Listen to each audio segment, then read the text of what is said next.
This is the Schmo, the pro with your favorite fighter's favorite fighter, the OG of OGs, Diego the Nightmare Sanchez, here for Knucklemania 3, the Ultimate Fighter Season 1 winner. He's been through it all in the flesh. How are we doing? Oh man, I'm doing great.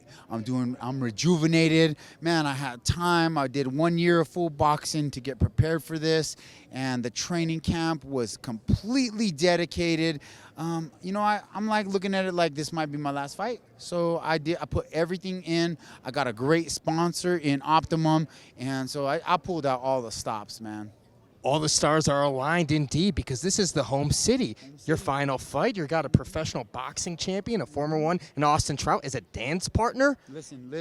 Listen. I called Austin out. I wanted this fight because my entire UFC career, I was never, ever labeled as a precise, skilled striker.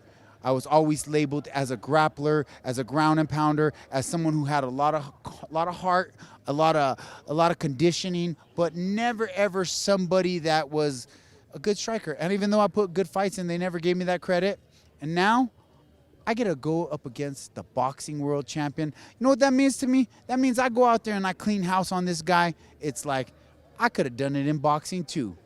What makes it very satisfying for the Schmo is this fight's at 165 pounds. You know how the Schmo feels about that weight division. Should have been in the UFC. It should have been in the UFC. I got my one fight at Eagle FC with Kevin Lee. That was my last fight. I put a brilliant performance on. And you're only as good as your last fight in the sport of combat sports. And I don't know if anybody watched Austin Trout's fight. It was it's not even on YouTube. That's how shitty it was.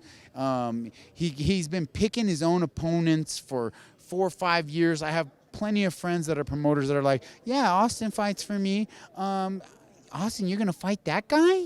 All right, well then I'm gonna only pay you this much. And so he's been, you know, this dude's been gifted fights, and he always avoided southpaws. He could never fight southpaws, and when it came the time to fight a southpaw, you know what happened? He got dropped. Go watch the Lara fight. It all goes down to Trout eating behind us. Want to get your thoughts on this? Kevin Lee, the former opponent, he signed back with the UFC. What do you make of that? I love it. Kevin Lee is an amazing, brilliant fighter. And I know because I got in there and I did 3 hard rounds with him. You know, I felt like I did more damage in that fight. It was in Eagle FC where takedowns count for more points than UFC. And it was a close fight. It could have gone either way. And I just think he's going to do great, and it's going to make me look good. I'm not saying this is my last fight, but it could be, because the way things are looking in the world, we got UFOs being shot out of the sky. We got Russia. We got China. We got pandemics, COVIDs, vaccines. We got all this stuff going on in the world, man. I'm waiting and I'm ready for my Lord and Savior, Jesus Christ, to come back. And the rapture is real, and I'm rapture ready. Seems like that's why it all makes sense right inside there, the squared circle. As a veteran and a winner of the Ultimate Fighter, Conor McGregor's returning to the Ultimate Fighter. What do you make of him fighting Michael Chandler in the Ultimate Fighter? What expectations do you have? It's going to be a nice fight.